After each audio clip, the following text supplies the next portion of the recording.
Mereka ingin menciptakan negara dunia yang mereka sebut dengan the New World Order, di mana negara dunia ini ada dalam satu kendali mereka, Yahudi, yang one government in the world. Maka negara-negara di dunia harus menjadi budak mereka. Supaya negara-negara di dunia ada dalam budak mereka, maka hegemoni mereka harus menyebar ke negara-negara di dunia. Maka apapun yang menjadi penghalang bagi terwujudnya itu, kill them all, destroy, ya, dan hancurkan mereka. Bagaimana cara mereka menghancurkan? Ada yang langsung dibantai kayak Suriah, Palestina. Ada yang dihancurkan pola pikirnya lewat counterkultur, lewat budaya. Nah, Indonesia termasuk negara yang harus dihancurkan lewat budaya. Kenapa? Karena fanatisme agamanya kuat. Oh, berarti fanatismenya, pemikirannya yang harus dirubah, budayanya yang harus dirubah. Perangi budaya mereka dengan budaya-budaya mereka mendukung terjadinya hegemoni Yahudi. Salah satu budaya tadi bernama Korean Wave. Musik dan tantra adalah sesuatu yang sangat lekat dengan kehidupan manusia, terutama generasi muda. Hancurkan mereka dengan musik nanti. Maksudnya yang Allah, inilah konspirasi yang tidak terasa. Bagaimana mereka menghancurkan satu bangsa lewat elemen pemudanya. Hancurkan pemudanya agar lost generation, agar putus generasi mereka. Bagaimana cara menghancurkan pemuda?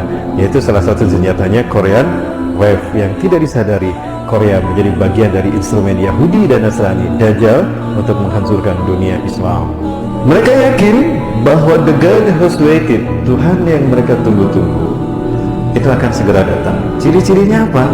Apabila sapi merah yang akan dijadikan persembahan, sacrifice, untuk Tuhan mereka sudah lahir. Mereka sudah menunggu sejak 2000 tahun yang lalu.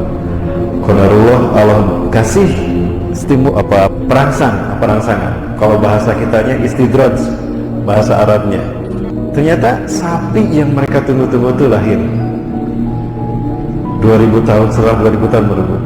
Itu isyarat kalau the God has waited, Tuhan yang mereka tunggu-tunggu telah ada. Maka harus mereka lakukan percepatan, karena mereka yakin ambisi mereka mendirikan Y2K akan segera terwujud. Bangsa Yahudi berupaya untuk melakukan percepatan dalam mendirikan tatanan dunia baru yang mereka lakukan melalui berbagai macam cara. Ada 3 ranah yang mereka sentuh. 1, simbol. 2, arsitektur. Yang ketiga, ritual. Terkait dengan ritual ini juga ada ritual agama, ada ritual budaya. Nah, di dalam ritual budaya mereka memanfaatkan media yang mereka bangun. Nah, media inilah yang menciptakan entertain dan musik serta film yang menjadi instrumen lain dari sistem Yahudi, sistem Dajjal. Sadarlah Bapak Ibu, kalau Korea merupakan salah satu senjata mereka untuk memerangi kita umat Islam. Dan ternyata yang banyak menjadi korbannya adalah para pemuda dan pemudi. Bapak sekalian, kita yang melahirkan, ternyata mereka yang mendidik jiwanya, mereka yang memberi pola pikirnya. Tidak sadar kalau kita sedang dihancurkan oleh mereka, sehingga kita kehilangan aset terbesar di dunia ini. Anak-anak kita, generasi muda kita yang menjadi aset bangsa, dihancurkan oleh sistem Dajjal melalui agen-agennya. Salah satu agennya adalah Korea. Seks dan tantra adalah cara para pengikut Dajjal mengagungkan iblis dan Dajjal. Tantra, syair-syair yang berbau pemujaan kepada mereka. Lihat syair-syair K-pop, syair-syair Korea. Jiwaku untukmu, aku menghambakan diri padamu, aku tunduk pada matamu, karena matamu memberikan cahaya kepadaku dalam segala hidupku. Begitu kan? Dalam konser-konser mereka membawa sosok seekor ular. Apa hubungannya ular dengan musik? Loh, lupakah kalau kaum Kabalah zaman dulu, ketika mereka menyembah Tuhan yang mereka tunggu-tunggu, bahkan melakukan pengorbanan kepada Tuhan mereka, mereka selalu menghadirkan ular bersama mereka. Kenapa harus ular? Ular adalah sosok ketika iblis diturunkan ke dunia. Lupakah kita?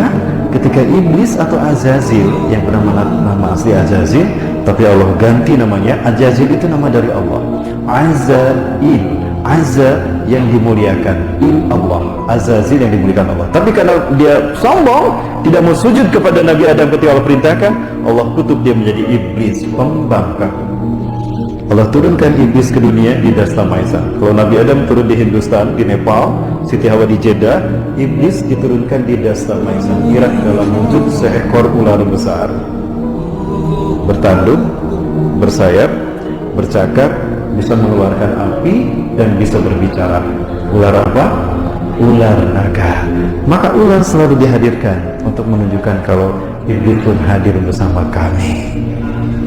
Seks dan tantra mereka. K-pop adalah salah satu warna yang terbaru menyingkirkan dominasi Christina Aguilera, Britney Spears, kemudian juga Rihanna, kemudian juga Madonna. Itu zaman senior.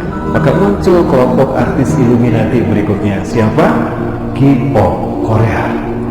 Dan ternyata efektif untuk menghancurkan Asia. Kenapa harus Asia? Karena kebangkitan Islam akhir zaman akan muncul dari Asia, dan itu yang menjadi kendala terbesar dari mimpi mereka mendirikan Year of the Jewish Kingdom. Pesan-pesan terhubung di dalamnya, yang pesan-pesan ini adalah bentuk pengagungan mereka kepada Tuhan yang mereka sembah, iblis dan dajjal, yang kemudian disimbolkan dengan seperti ini. Ya, iblis dan dajjal. Ya. Itu tidak dibaca oleh pemirsa secara umum, dan itulah yang tidak dipahami oleh generasi muda kita, yang mereka hanya menelan bulat-bulat tanpa daya saring iman dan Islam apa yang disuguhkan oleh Korea K-pop itu tadi, oleh musik-musik itu tadi. Yang jelas euforia yang mereka bangun, tidak sadar kalau secara lambat laun mereka mengarahkan semua apa yang jiwa mereka ke sana, maka dimakanlah jiwa mereka. Itulah yang diinginkan oleh iblis dan dajjal. Maka pada akhirnya mereka pun mengidolakan tokoh-tokoh mereka tadi. Kalau Bapak Ibu buka Kamus Besar Bahasa Indonesia, idola itu mengandung arti yang dipuja atau yang disembah. Padahal yang harus kita puja dan sembah itu siapa? Allah, kan? Idola kita bukan makhluk, idola kita Allah. Ganti frame kalau Rasulullah idola kita. Rasul bukan idola tapi uswah, maka tidak sama idola dengan uswah. Yang Allah sebutkan Rasulullah itu uswah, bukan idola. Nah, tapi sekarang coba apa yang terjadi? Bukan Rasul, bukan Allah. Yang mereka idolakan adalah Korea, tokoh-tokoh musik mereka. Tidak sadar kita digiring kepada kemusyrikan. Ini yang terjadi pada generasi muda. Ini sebetulnya yang mereka inginkan dengan menghadirkan K-pop ke tanah air kita, menghancurkan generasi muda Indonesia.